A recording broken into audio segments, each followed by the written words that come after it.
Même, j'ai même vu aux États-Unis, l'aucun homosexuel dit qu'il vend les chaussures avec le sang dedans.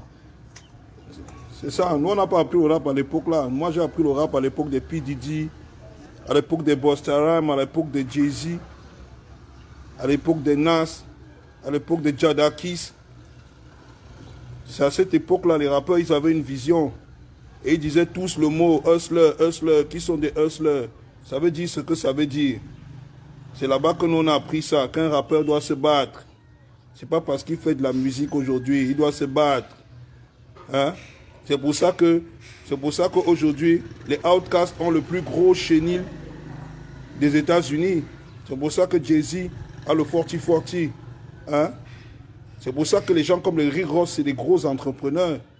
Mon frère, moi je pense à l'américaine, frère. Moi je te dis, tu as tes 10 call box. Si 10 call box te donnent 10 000 chaque jour, chaque call box, tu as 100 000 par jour. Tu connais 100 000 par jour? Il y a les cadres dans les entreprises ici là. Ça veut dire qu'ils ne peuvent pas toucher ce que toi tu gagnes par semaine. 100 000 par jour, ça veut dire que par semaine tu as 700 000. Hein? Il y a un gars qui porte la veste, tous les jours il passe à ça au bureau. Il passe ça au bureau, à la fin du mois il n'a pas 300 000. Moi, c'est comme ça que je pense. Je sais qu'aujourd'hui, les gens qui apprennent le rap avec les rappeurs homosexuels, comme les Lil Nas X et les Lil Yachty et consorts, ils vont trouver que ce que je dis est bête. C'est pour ça qu'ils viennent souvent m'insulter sur ma page que oh, barman, oh, tu as le bar, mon frère. Je vais ouvrir même 5 bars. Vous êtes dans quoi? Je vais ouvrir même 5. C'est ça le hustler. Nous on a appris ça. I'm a hustler. C'est comme ça qu'on a appris le rap. Je ne sais pas où vous avez appris pour vous. Je ne sais pas où certains ont appris pour eux. Ça c'est leur problème. Nous, quand on a grandi, on a observé la culture hip-hop. On a vu comment elle s'est développée. On a vu comment les P. Diddy sont devenus ce qu'ils sont devenus aujourd'hui. Ils ont créé des marques de streetwear. À l'époque, on mettait St. John, c'était la marque de P. Diddy. Hein? À l'époque, tout le monde a porté les St. John. Ils disaient qu'ils sont des hustlers. Hein? À l'époque, Reebok a fait un deal avec Jay-Z pour la Sean Carter. Hein? Aujourd'hui, il y a le champagne Armand de Brignac qui a fait un deal avec Jay-Z. Hein? C'est des hustlers. On voit 50 Cent. Il a vendu l'eau pour devenir milliardaire. C'est des hustlers. Aujourd'hui, les rappeurs, ils copient les rappeurs homosexuels comme Lil Nas X. Leur problème, c'est qu'ils vont faire des vidéos, ils vont tweaker sur le diable, après vendre les chaussures. Après, on va même encore les arrêter. Ils vont aller nulle part avec. Et les Lil Yachty, ils sont derrière les rappeurs PD, parce que c'est comme ça qu'ils apprennent la musique. Moi, j'ai appris à l'ancienne. À l'ancienne. Hein? On va vendre le GCV, hein? Comme amène Birdman. Hein? On va être en hustler, on va vivre en hustler comme Dr. Dre avec le Beat by Dre. Vous parlez de quoi? Vous parlez de quoi? Où les rappeurs, je suis aux États-Unis, je vois comment les rappeurs ont les boîtes, des boîtes de striptease, les boîtes de nuit, comme Floyd Mayweather. Il a combien de boîtes de striptease à Las Vegas, mon frère? Vous êtes fous? Vous ne voulez pas chercher l'argent, vous racontez vos culs, que vous dites que l'artiste c'est seulement chanter. Qui vous a dit que l'artiste c'est seulement chanter? Le rappeur, la culture profonde du hip-hop, ce n'est pas ça. La culture profonde du rap, c'est que l'enfant du ghetto, l'enfant de la rue, il doit être un hustler. L'enfant du pauvre n'a pas honte quand il se salit pour travailler. L'enfant du pauvre n'a pas honte quand il doit se salir pour travailler. S'il doit se salir les mains pour travailler dur. L'enfant du pauvre ne connaît pas la honte. Moi, je suis comme ça. C'est pour ça qu'en hustler, moi, j'ai créé la marque MOUF que vous connaissez tous. Mental Organisation Union Force. Vous connaissez la marque de streetwear MOUF. C'est comme ça qu'en hustler, j'ai créé le bar, le boivement. Vous connaissez tous. Hein? Et les vraies choses sont encore en train de venir. Le bar, le snack, là, c'est pas là où je vais m'arrêter, hein, les gars. Vous êtes fous, quoi. Mon frère, j'ai des projets. J'ai des projets. Je vous ai dit que je vais vendre l'oignon. Je serai le premier rappeur à aller au nord importer l'oignon et venir vendre. Je vais labelliser l'oignon dans ce pays. Je vais vendre l'oignon. Vous jouez avec l'oignon. Vous jouez avec le business de l'oignon. L'oignon, c'est l'or, c'est le diamant. Vous êtes fous ou quoi? Qu'est-ce qui vous arrive? Donc, comme on dit que quelqu'un rappe, il ne doit plus chercher l'argent dans un business. Vous êtes malade. C'est vous les nouveaux rappeurs. Les nouveaux, vous découvrez le rap aujourd'hui. C'est vous qui apprenez l'univers, la culture urbaine, le hip-hop. C'est vous aujourd'hui là, avec les PD comme les Lil Nas X. C'est vous qui apprenez ça. Vous croyez que vous avez tout compris. Vous n'avez rien compris, les gars. Nous, on a vu comment les Jay-Z ont fait, comment les 50 Cent, comment ils se sont construits, comment ils se sont réalisés. 50 Cent a vendu l'eau. Donc, s'il y a moyen, moi, je vais embouteiller l'eau. Hein? Je vais vendre l'eau mouf. Vous êtes fous, quoi? Hein? On a vu, il a vendu l'eau, il est devenu milliardaire. Aujourd'hui, il a un champagne qui représente les chemins du roi. Tout le monde connaît ce champagne. Hein? Aujourd'hui, Jay-Z, c'est Armand de Brignac. Hein? Aujourd'hui, Jay-Z a même investi dans le cannabis médical. Vous savez ça?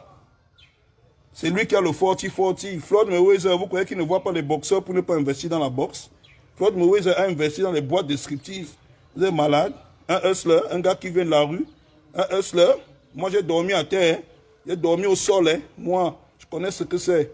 Peut-être vous ne savez pas. Moi, j'ai dormi à même le sol. Moi, Malox, je n'étais pas en prison, mais j'étais déjà un dormataire et je dormais au sol. Moi, hein? J'ai tellement dormi dans un endroit qu'on appelait, tout le monde à Obili connaît l'endroit qu'on appelait le chantier. C'est là-bas que je vivais. Tout le monde connaît cet endroit. Moi, je suis un hustler. Je ne suis pas dans vos trucs là. Je vous ai donné un exemple simple ici. Vous êtes là, vous avez l'argent. Vous êtes dans la musique. Vous attrapez les dos. Vous jouez les dangereux. Vous voulez Mimba que vous portez les mêmes habits que Nicki Minaj. Tu peux porter les mêmes habits que Nicki Minaj. On ne les pas appelés. Hein? Parce que tu as peur, tu as honte qu'on va dire que tu as ouvert le bar, tu es barman. L'enfant du pauvre a honte. L'enfant du pauvre a honte. Quand tu es né pauvre, oublie la honte. Moi, je suis Nengue, mes frères. Chez nous, quand il pleuvait, la pluie entrait dans la maison comme s'il n'y avait pas le toit. Je connais ce que c'est que la misère. Arrêtez vos histoires là. Je connais ce que c'est que la galère. Je connais ce que c'est que la misère, les gars. Hein? Chez nous, quand il pleuvait, tout le monde se réveillait dans la nuit. Parce que la pluie entrait comme si il pleuvait dans la maison. Comme si la toiture n'existait pas. Tout le monde connaît. Demandez à n'importe qui à la chapelle au Billy. Là où je vivais, on appelait ça le chantier. Moi, je dormais à même le sol. J'ai payé mon premier matelas. Quand j'ai fait la bière, c'est combien ici? Les gens ne le savent pas. Vous voyez l'endroit où on a tourné, laisser les filles porter les mini-jupes. Arrêtez Brenda, laisser les filles porter les mini-jupes. C'est là-bas que je vivais. Vous êtes malade ou quoi? Vous dites que l'enfant du ghetto ne doit pas être un hustler. Vous êtes fous. Hein? Les gars, je vais ouvrir le bar. La marque de streetwear est déjà là. Et ça ne suffit pas. On va développer, on va développer.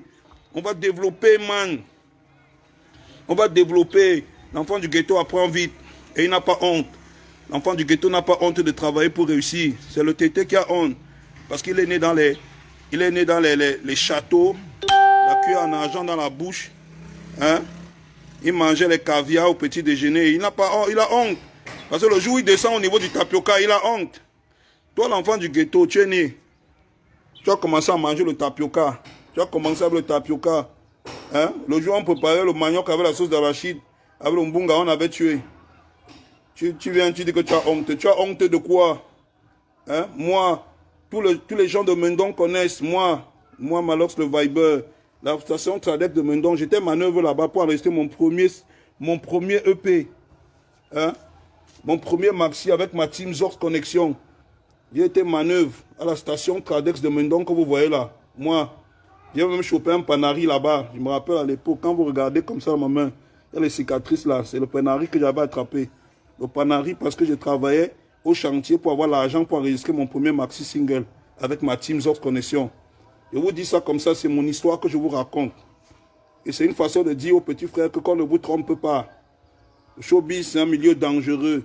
Quand vous entrez, vous ne voulez pas réfléchir. Les grands frères vont baisser vos caleçons et vous apprendre à réfléchir par force. Vous doutez, hein? Vous êtes dedans, non? Quand vous voyez Malox aujourd'hui, on dit qu'il a la villa, il a la piscine, tout ça.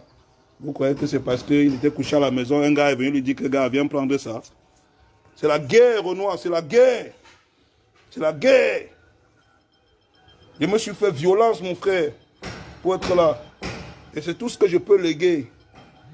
Je n'ai rien, je sais. Je ne suis rien, je n'ai rien. Je n'ai pas les canaux d'or, je n'ai pas les MTV, je n'ai pas les machins, je n'ai rien de tout ça. Mais tout ce que je sais, c'est que je suis un hustler. Je suis né pour Brice. Je dois léguer à mes enfants les immeubles. Je dois les léguer ça. Je dois les léguer une fortune. Mon enfant ne doit pas souffrir la souffrance comme moi-même j'ai voir là. Jamais. Oui, je m'en bats les couilles. Même si sur mon étagère, il n'y a pas les prix. Je pisse dessus. Moi, je suis comme ça. Je veux que le jour où je sois dans le trou, qu'on me regarde comme ça, que mon enfant me regarde, qui n'ait pas faim, qui n'ait pas soif et qui ne dorme pas. La pluie tombe sur sa tête comme c'est tombé sur ma tête. Qui ne dorme pas même le sol comme moi. C'est ça la vie. C'est un enseignement que je vous donne. Vous n'êtes pas libre d'accepter ou de refuser. De toutes les façons, beaucoup ont déjà choisi de baisser leurs caleçons. Tout le monde ici là veut maintenant imiter Shakiro. C'est ça le truc. De toutes les façons, moi ce que je vous dis, c'est que c'est comme ça que je suis. J'ai appris la musique en regardant les hustlers. Et les hustlers, c'était les Jay-Z, c'était les P. Diddy, c'était les Nas. Oui. Et quand je les regarde aujourd'hui, je ne me suis pas trompé de chemin. Je suis toujours ce chemin, les gars. Hein? Faut pas se mentir. Il n'y a pas deux façons de penser. On a créé le hip-hop aux États-Unis. Ceux qui ont créé le hip-hop ont montré l'exemple. Vous connaissez. Aujourd'hui, là, vous voulez tous devenir les Lil Nas X. Les Lil Nas X. Après, on vous voit à la télé, télécarter les fesses, raconter les histoires. Vous racontez même ça à qui? À moi, Malox. Je connais vos machins, là. Beaucoup ont été surpris que, mais comment est-ce qu'on peut insulter un gars tous les jours, barman, il ne gère pas le stress là. L'enfant d'une game n'a pas honte. L'enfant du pauvre, quand il se bat pour réussir, n'a pas honte. Je sais d'où je viens. Je vous dis que j'ai dormi en même le sol. Ce n'est pas une histoire que je vous raconte. Les gens qui me connaissent le savent. Moi, j'ai dans même le sol. Le game était de taille. Vous voyez ma photo là, non? Vous voyez ma photo que vous publiez souvent là, non? C'est réel, c'est moi. J'étais bien mince comme ça, j'avais faim. Est-ce que ça allait? J'étais chaud. J'ai dormi à même le sol, les gars. Mais j'ai dit aux gars que, man, l'homme, c'est ça. Le cerveau, ce n'est pas le savon, ça ne finit pas. Il faut sciencer. Et les enfants d'un game, je vois que vous n'êtes jamais plus. Vous êtes même plus donne que les enfants de TT, mon frère. Vous avez honte plus que les enfants de TT. On voit une nouvelle chaussure. L'enfant d'une game me dit qu'il est obligé de mettre. Tu es obligé de mettre que tu avais d'abord l'autre, petit villageois. Tu avais quoi? Tu pars à Mokolo acheter le faux, tu mets sur ton pied, tu te filmes, tu dis que tu es aussi un tété. Moi, j'ai grandi. Quand moi j'ai grandi, je vais vous raconter une histoire. Pendant qu'on est là, on est quoi? On est 500. On est 500 à regarder le direct. Moi, je préviens pas, vous savez comment je suis. On est 500 à regarder le direct. Je vais vous raconter un way. Moi, je schoolais au lycée de Foulane, à Yaoundé à l'époque. Le lycée de Foulane, c'était, on appelait ça l'université de Foulane parce qu'il n'y avait pas la barrière. Donc, c'était à l'époque des forts et des awasheurs. Et les awasheurs, c'était l'un des lycées où les awasheurs pouvaient entrer, prendre un élève en classe pour la wash.